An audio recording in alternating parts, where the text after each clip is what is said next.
মুসলমান ভাইরা, বন্ধুগণ আমার, আল্লাহ পাক রব্বুল আলামিন কোরআনুল কারীমের মধ্যে ডেকে বলেছেন, বাশশিরিল মুনাফিকিনা বিআন্না লাহুম আযাবান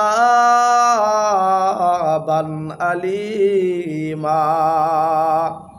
আল্লাহ সুবহানাহু ওয়া তাআলা বলেন, মুনাফিকদেরকে শুভ সংবাদ দাও যে তাদের জন্য আল্লাহ পাক রব্বুল আলামিনের পক্ষ থেকে মর্মন্তুদ শাস্তির ব্যবস্থা রহিয়াছে। ওহে মুনাফিক, তুমি আল্লাহর শত্রু, তুমি রাসূলের শত্রু, তুমি ইমানদারের শত্রু। ওহে মুনাফিক, তুমি রাসূলের শত্রু। ওহে মুনাফিক, তুমি হলো দ্বীনের শত্রু। আল্লাহ পাক রব্বুল আলামিন এই মুনাফিকদেরকে সাবধান করে দিচ্ছেন যে কাল কঠিন কিয়ামতের ময়দানে তাদের জন্য মর্মান্তুদ শাস্তি রহিয়াছে। যদি বাঁচতে চাও তাহলে ঈমান নিয়ে আসো। যদি বাঁচতে চাও মুনাফিক, তুমি যদি আল্লাহর এই মর্মান্তুদ শাস্তি থেকে নিজেকে বাঁচাতে চাও তাহলে তাওবা করো, ইসলামের দিকে ফিরে আসো।